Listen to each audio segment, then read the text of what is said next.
Nag-inspeksyon na sa bus terminal ang mga tauhan ng LTO para siguruhing ligtas sa biyahe ng mga pasaherong uuwi ng probinsya sa Undas. Darito ang report ni Dano Tingkungko. Dano? Higa na alas 6:30 ng umaga, sakto sa dagsa ng mga pauwi ngayon sa kanilang mga probinsya dito sa Araneta Center Bus Terminal. Pumunta na rin ang LTO Law Enforcement Division para suriin ang mga paalis na bus, particularly yung roadworthiness ng mga ito. Gamit yung 17-point checklist kung saan kasama doon sa titignan mula gulong, body, manibela hanggang doon sa mismong chopper ay inuna na ng LTO yung mga bus na may mga pasahero at paalis na. Pero sa pagkakataon ito, Igan, ay hindi lang yung mismong bus. Kung ito ay nakabara sa aisle at kung nakabara ito sa likuran.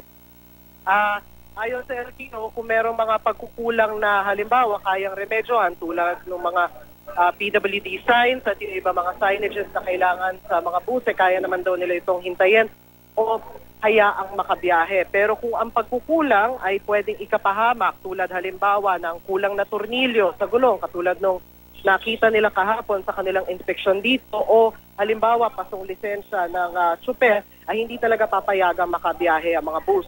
Sa 6 na bus na sinusuri ngayon, as of now, as we speak, ay wala pa namang nakikitang sumasablay sa roadworthiness test o yung mga bus na hindi talaga pinayagang makabiyahe. Sa ngayon, ay yung mga pangunahing sablay lang na nakikita nila, yung mga nabanggit na natin kanina, katulad ng kakulangan ng PWD sign, at yung mga misplaced na bagahe o yung mga bagahe na nakaharang sa gitna ng aisle. Sa ngayon ay patuloy pa rin yung isinasagawa nilang inspection. Sa ngayon ay natapos na sila dun sa mga air-conditioned bus at ginagawa na nila yung inspection dun sa mga ordinary bus o yung mga walang aircon.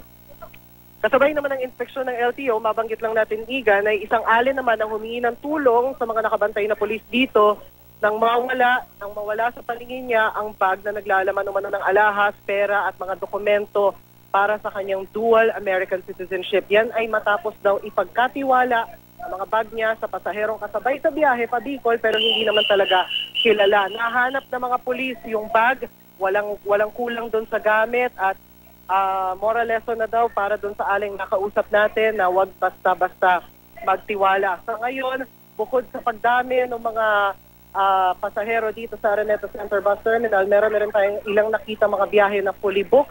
Ito ay partikular sa mga air-conditioned bus at yung mga papuntang Bicol at Sorsogon area. Sa pinakahuling tala naman ng pamunuan ng Araneta Center Bus Terminal, nasa mahigit 1,000 pasahero ang Okay. Balikan natin si Dano. Maraming salamat, Dano Tingkungko, dyan po sa bus terminal